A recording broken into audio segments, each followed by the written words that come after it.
We're live here on LENSEC Live, and I'm Neil Haley, and I'm excited about today's show. And we're going to be going very soon to start the show. And Bob will go ahead and introduce. I'm Neil Haley. I am inside sales and also host of What's Your Perspective radio show. And we will be going to start the interview in just a few moments. I'm with Bob Brown and Matt Boydos of Elliott Data Systems, and excited about our topic today, learning more about Elliott and everything. So just waiting on that top of the hour, and we will get started. Bob, are you excited? I am very excited. Looking forward to it. Awesome, Bob. And Matt, I know you are as well. And now we're going to get ready to start. And so I'm going to hit that record button, and here we are here. LENSEC Live and What's Your Perspective radio show. I'm Neil Haley, inside sales and also host of What's Your Perspective radio show on the Total Media Network. And I'm excited first to welcome to the show my good friend. He's an RSM sales manager in the Midwest region, Bob Brown. Bob, thanks for stopping by to What's Your Perspective radio show on LENSEC Live. Thank you, Neil. It's good to be here again. I'm Bob Brown, and I do represent the Midwest region for the company, which is a very large region. It goes from pretty much the Ohio River Valley all the way up through the northern boundaries of Minnesota and Wisconsin, so Upper Peninsula of Michigan. So big patch there to cover. Fortunate to have Matt Boydos here with us today. Matt is with Elliott Data Systems, and they are our partner in the Missouri area, specifically St. Louis. So Matt, you can say a few words about yourself. Yeah, thank you, Bob. Matt Boydos here with Elliott Data Systems. I'm Vice President of Sales. As Bob mentioned, we have an office in St. Louis. We also have another office down in the Mid-South region in Memphis, Tennessee specifically. So we sell and support security solutions all throughout the Midwest and Mid-South in a variety of markets: healthcare, education, government, local, county, state, et cetera. So we're really excited to be part of the conversation today. Well, excited as well, Matt. How long you've been with the company for? In the next 2 weeks, it'll be 16 years. So I started right out of college. Wow, awesome. So specifically, our topic is going into more of the security end of things. What does a security integrator do? So what we like to do is sit down with our current clients, prospective clients, to really understand their needs. And then, from there, we always like to take an unbiased approach to everything that we do. So a lot of times before we even make specific product recommendations, again, we're going to understand what the customer's requirements are. On top of those requirements, we need to understand any compliance or liability issues that the customer faces. And then we're going to design a solution around that. But before we even get to that, I would say we spend a lot of time educating our customers on the different nuances to security applications. So a lot of our focus is on photo ID systems, electronic visitor management, access control for the doors, and then obviously video surveillance. And most of our customers these days want to see all of those different applications coming together so that there's one place that they can pull that data, look at audit logs, manage the system. And so when we do that, we've got that thought in mind. And then again, once we understand what the customer's needs are, then we're going to start talking about specific products and again, give them an unbiased view. So that's our approach as an integrator, is to bring multiple solutions to the table and then design what we think is the right fit for them. And when you talk about the integration, Bob, explain that specifically, what LENSEC does with Elliott. Yeah, we actually have one of the really higher end integrations with one of the solutions that they represent with BadgePass. And we actually affect the BadgePass system as they affect our system as well, which means that right through our video management software, we can actually go in and mine their metadata from the access control events, and we can do searches in our archives based on a specific person, a specific door, any really trackable event through the access control system. And also to that point, we can get in and we can lock and unlock or pulse the doors as well, so that, you know, if you get somebody that comes in after hours and hits the intercom visitor button out front, you know, we can create an event that directs a message to a smartphone for a remote guard or somebody in the facility, and they can look and see who it is at the front door, and then they can remotely unlock that door, all by virtue of the integration between the video management system and the access control system. So, When we talk, Matt, about access control, can you explain more for people out there that might not understand it as well? Yeah, physical access control to us mostly pertains to securing, you know, entryways in a building. So it could be the exterior doors, interior doors. We do a lot with gates these days, vehicular gates. But then outside of that, we also look at the non-traditional entry points. So in the healthcare environment, it could be drawers that contain medication, be drawers that contain real high value dollar items. So it could be the racking that their servers are stored in inside of their IT closets. It could be padlocks that they use to secure a chain link fence. So it's really anything that is focused on utilizing some form of RFID technology, whether that's a prox card, smart card, or even these days, your mobile device is a digital credential to gain entry into some type of door or entry point. And when you talk about all those things, it's so important for data for a company, right? Or a school district or some sort of entity to have the ability to check those analytics from the cameras. So that connectivity, when you talk about access control and having the connectivity to video surveillance, it makes the system really move seamlessly, right? In a lot of ways, your security system. Yeah, absolutely. And even on top of that, again, the value from an integration perspective is that, you know, when there's one place to query that data out. So if I need to run a report on Bob Brown, I can see every door that he accessed through. Or if I get Bob loses his card and that card is used after hours to try to gain entry into the facility, one, I know it's not going to be that person's not going to be able to get into the building because it was deactivated in the access control system. But by the event notification set up with LENSEC, I can trigger an automated email and text video clip of that person trying to utilize that card. So the value of the integration there is we can look for anomalies and abnormal situations and proactively respond to those, as opposed to going back and just looking at the unauthorized access attempt report within the access control system. That makes complete sense. Bob, when you saw that specific thing, that's what really works well with Elliot in our solution, right?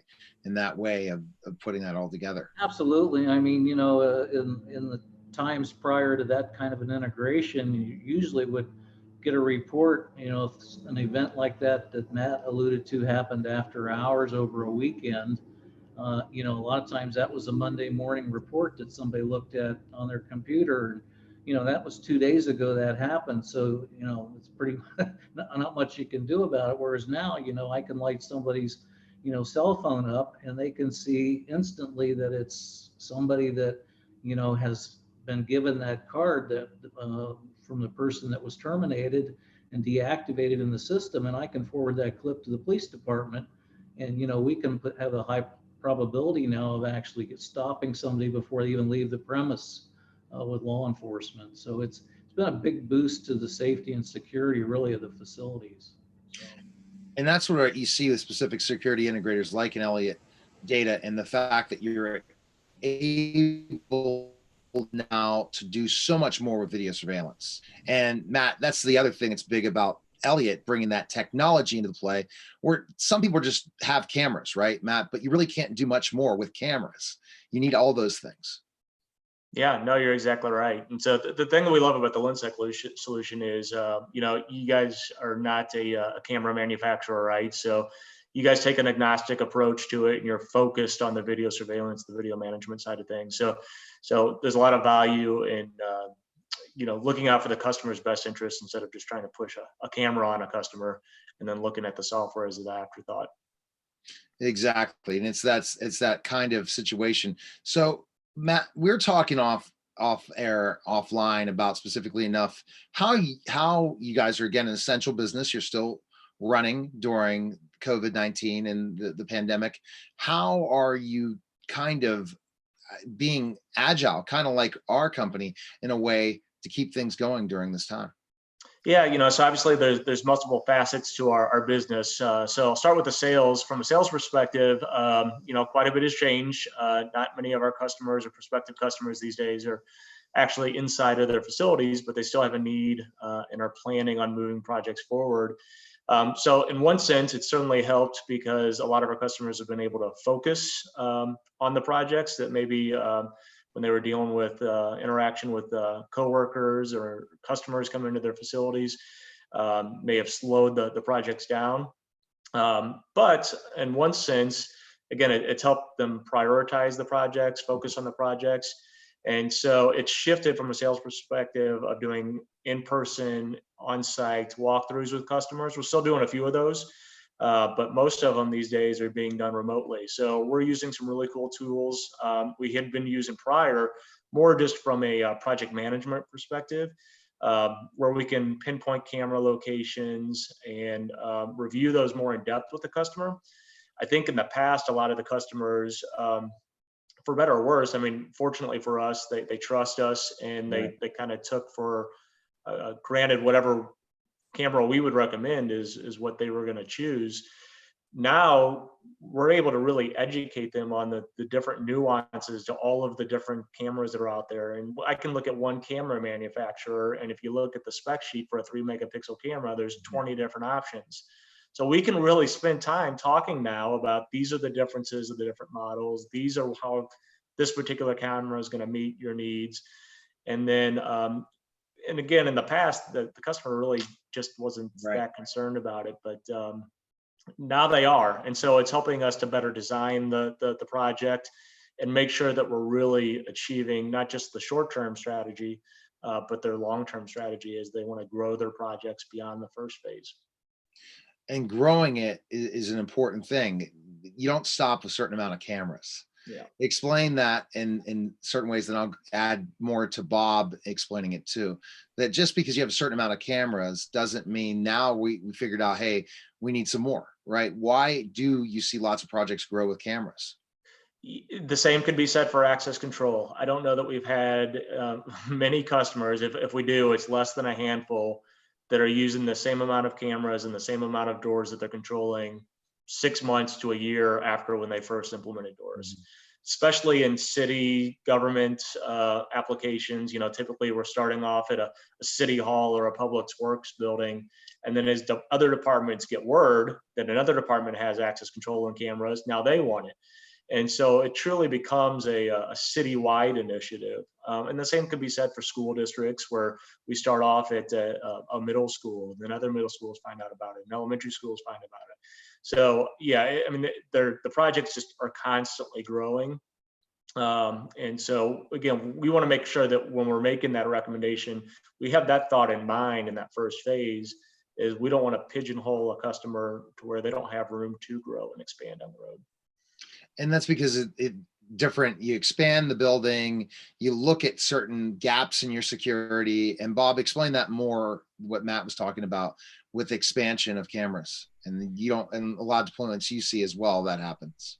Yeah, I mean, a lot of the previous access control, might have just been a generic keypad that was put on a computer room door or a boiler room, and dozens and dozens of people know that code. And today, implementing a higher level of access control, first of all, you can, through the permission sets of the programming of the access control system, you can actually enable certain users or groups of users through those doorways. And then you can back that up with a recognition from the video system. So very common practice is matching a camera view of an access control door, so that you actually, are seeing also that it was truly Matt Bidos that went through that door, not somebody that Matt might have given his card to. So it's a very good way to go back and validate actual events and add substantial credibility to it. It's the old axiom in security. You always want to know the who, the when, and the where. And really, tying video and access control together is a natural way to answer those three questions with the highest level of confidence. That's so true. And it's so important. And the more you try to keep your building secure, you have to do those things, or your facility, or certain things. And with COVID-19, Matt, you were talking a little bit about that, but the situation now is more and more people are concerned once they go back to the offices, right? Once they have people in different facilities. What have you heard in that conversation? Yeah, so I mean, it's still pretty fresh. Where our offices are, we are still in shelter in place. So quite a few of our customers have not determined what their strategy is going to be. Okay. As of today, within the last few hours, here locally in the St. Louis area, we just were given word that in 2 weeks they'll start allowing non-essential businesses to reopen. So customers obviously have been planning, but with no timelines in mind. They haven't shared very many specifics about their plans. I do know that as we are working with customers and we're talking to customers that are still in business, the ones that have their facilities open, they're very concerned about monitoring who's coming into the building, whether it's just employees or contractors, or if, again, it's a public facility like a city hall, how they're going to restrict access into those buildings. Yes. And then are they going to do temperature tracking? Do they have a need to electronically document the temperature of everybody that's came into the facility, from probably more a liability perspective than anything? But then if something does end up being the center point or hotspot for COVID, at least they can document who was inside of the building. So that's what we're hearing the most discussion about, is just knowing who's inside of the building at any given time. And see, that's a great point you're talking about, Matt, because of masks. Some places are going to have that you have to wear masks in the building. Some places are going to have certain things, especially I was talking to the president of the AFT about this again. When schools open back up, the surveillance is going to have to improve greatly, especially now with contact tracing and different things. We're going to have to see specifically who has COVID and who doesn't have it. Even though we're opening up, it's a new normal, Matt. And I think that you're seeing that firsthand from when you're going to talk to your customers more and more, that they're going to want more and more analytics, more and more situations, because they want to let their customers know they're safe, or the people who come into their building are safe. And that's going to be a big, big concern, especially with certain states and how they're opening up. One point too, that actually, Matt, one of your guys, Zach, had an opportunity a couple of weeks ago that he involved us in a presentation to a potential customer. And it was specifically what we're talking about here. That was a company that had a hazardous materials area, and they wanted to be able to validate that their employees that were entering that hazmat, they call it, hazardous materials area, were actually outfitted properly. They were wearing the proper protective equipment. And the only way to really do that is to take a movie of it, take a video of it. And so, we triggered that based on the access control entry and the identification of A, the area that was the hazmat area, and B, the person that went through there. And then we have the video supporting that they were properly protected. So great application in lieu of today's, world. So yeah, absolutely. And especially at times when we have to figure out. So I could see bars and restaurants seeing this as a great solution, both of our solutions, and the fact that, guess what? They're going to have to do far more surveillance than they used to. A lot of businesses, Matt, and I think that you've seen that, are going to, because video surveillance is going to be so important to make, because you can't have eyes on every customer, every person that enters a building. Yeah, no, I agree completely. I mean, more and more of our discussions about video surveillance aren't necessarily about security. They're more about liability and protecting themselves. And so, yeah, no, I couldn't agree more. What liability are you seeing? Have you heard more about that in the situation, without mentioning any customers you're dealing with, or different things about the liability if you're not doing certain things, meeting the state guidelines? Yeah, no, so and that's not necessarily specific to COVID. We have tons of customers these days that are putting cameras in because they want to protect themselves. They have customers that are in their facilities. They're claiming that there was a they slipped on the floor 9 months ago, and now they need back surgery. And so it's those types of instances. Again, until facilities open up, I guess we don't really know what the liability is. But again, I think a lot of these organizations that we're working with, they want to do their due diligence and put procedures in place to protect themselves. Phase 1, phase 2, phase 3, phase 4, Bob's what's happening in Pennsylvania for us, and specifically enough. And our governor says if certain cases come up, then they're going to close us down again. So it depends on each state. And for our worldwide audience watching LENSEC Live and also Facebook Live of LENSEC, they have to understand and it's going to be different everywhere, and that's going to be the challenge, Bob, isn't it? In a lot of ways, for every person looking at surveillance. It is, and just so I don't forget about mentioning it. One of the things that Matt just mentioned is they do a lot with safety issues where somebody had a slip and fall, and then 9 months later they hear about they're coming after them because they want compensated for the back surgery and lost work and all that. And one of the great things we offer in our video solution is whenever there's an event like that, you have an opportunity to go in and lock that video of that event and indefinitely retain it in storage, because a lot of times you don't know if somebody is going to come back 9 months or a year later, and lo and behold, you don't have the video in storage anymore. So, one of the best practices that comes out of those safety scenarios is whenever you have an event, it should be policy to automatically create a video lock of that event so that you retain that until you're sure that you won't have a future need to defend yourself. It's an exciting way to use the technology in this day and age. Yeah, and you never know if the person was even in your facility, right? So the cameras can always be proved to validate that the person, who claims they were there was actually there. Right, that's right. It's one thing if it's an employee and you can track that through the access control system, but it's a whole other story if you're a public facility or public organization where your doors are always open and where you got visitors that are coming in and out of the building. Right. One of the things that I wanted to cover for sure is, and you kind of explained this, but let's go now with 3 definitions in the security deployment in a lot of ways. You have the security integrator, you have a manufacturer, and you have the customer. How do they work hand in hand at Elliott Data in that way, with the customer that potentially wants video surveillance, the manufacturers, and yourself? Sure. Yeah, so we are certainly the conduit there. Again, we do a lot of the planning with the customer, again, understanding the needs, designing the system, getting buy-in from the customer.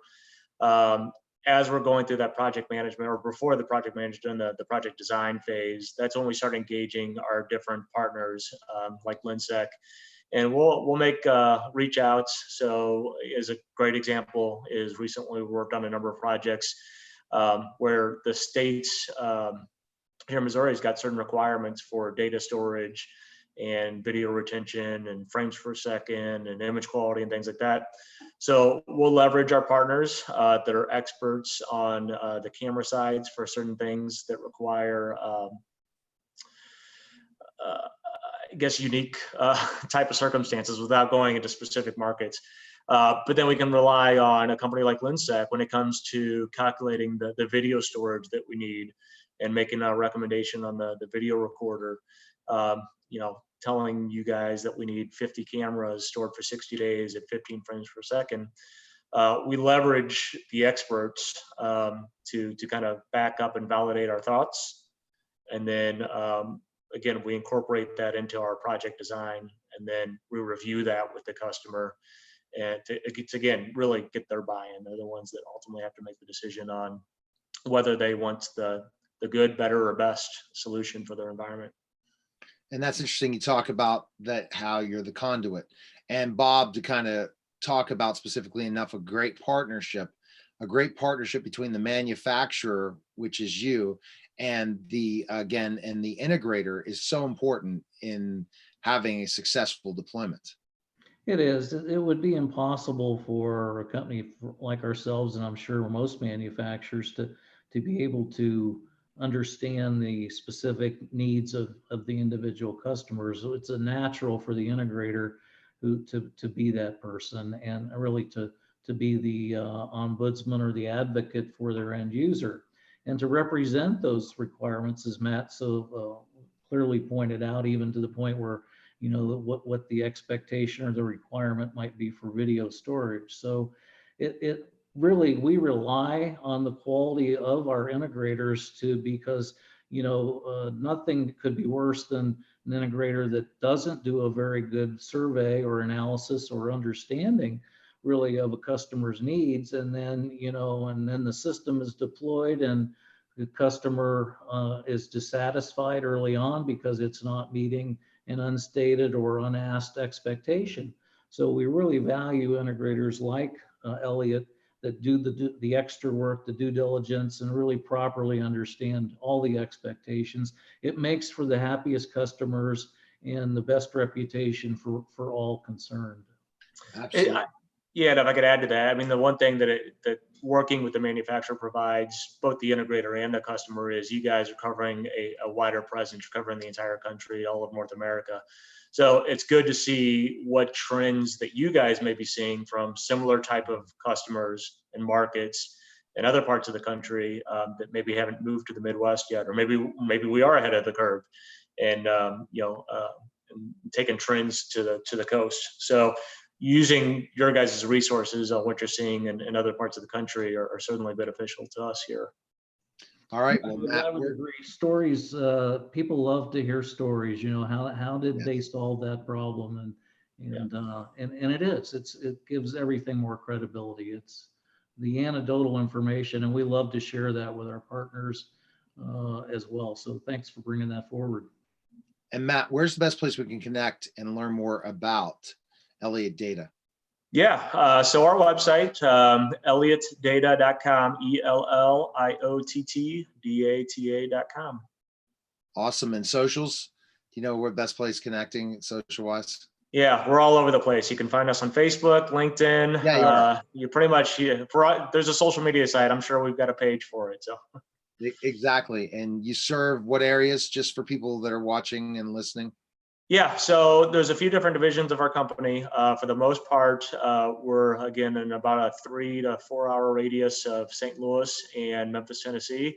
So we cover parts of 5 states in the Midwest and the Mid-South for the identity/security side of our business. All right. Well, it was great talking to you. And again, the thing that's changing again is involving this remote and how people are going to get back to work.